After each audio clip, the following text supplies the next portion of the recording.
Hello and welcome to the positioning for the toes. We will be taking a look at Chapter 6 at the positions AP, oblique, and lateral.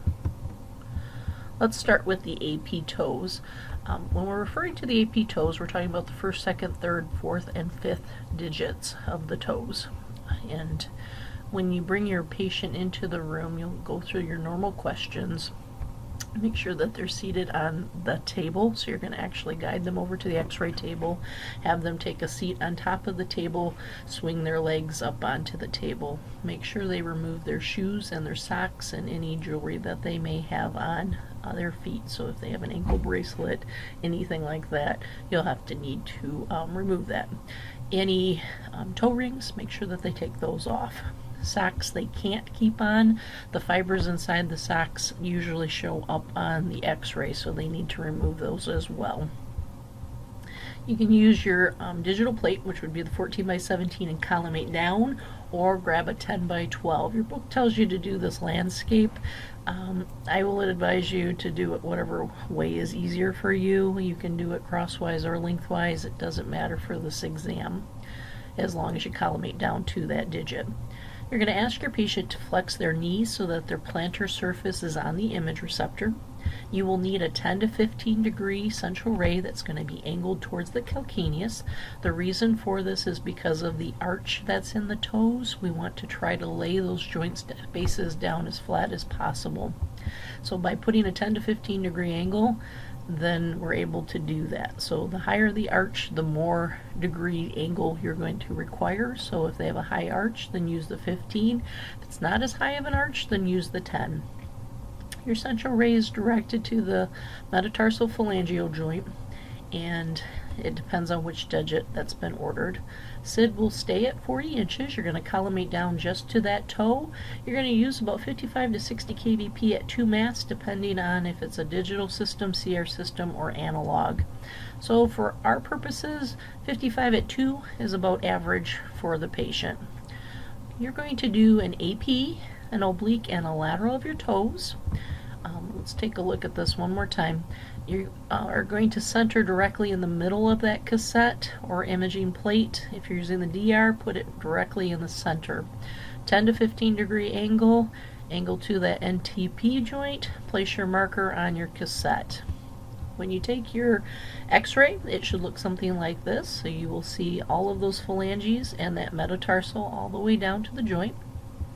There'll be no rotation. Show evidence of collimation. Make sure that your marker is included in here. At least get the R or the left, so L on the left if you're using markers that are spelt out. Make sure you have optimal contrast and density. Contrast is a high contrast, or it's going to be a narrow dynamic range. We want to be able to see some soft tissue and those cortical margins and trabecular markings on the bone. For your oblique, your patient's going to be seated or supine. You're going to divide that image receptor so that you're centered directly in the middle of it, and collimate down. So right directly in the center of the film, collimate down. Your knee's still flexed. Your central ray is going to be perpendicular to the image receptor. Your central ray is still to that MTP joint of the digit that's of interest. SID's still at 40.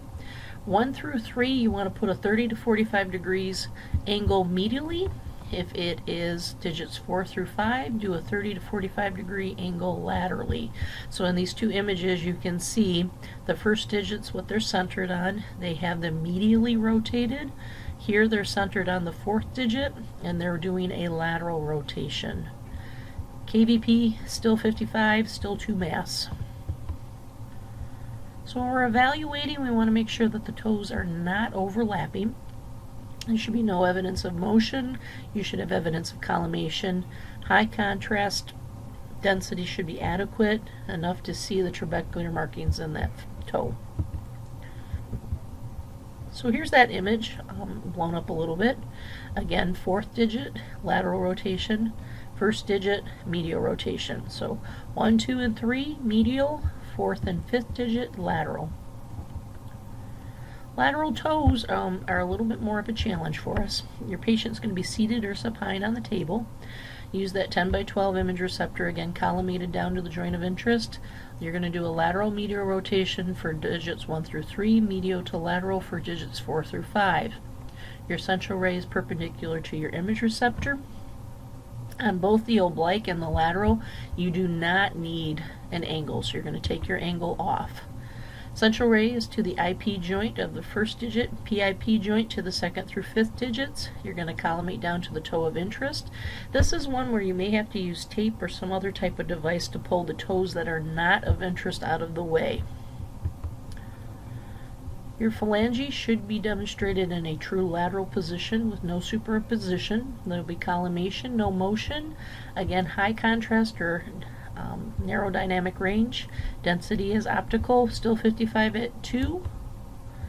Here's an example of what I'm talking about using that tape. So we can put tape on the 2nd through 5th digits, pull them back out of the way to demonstrate that first digit. And here they're using some gauze to help demonstrate that. Sometimes you'll see them use tongue depressors or sponges to help pull those back. Usually tape works the best, and so in these situations I'm going to encourage you to use the tape.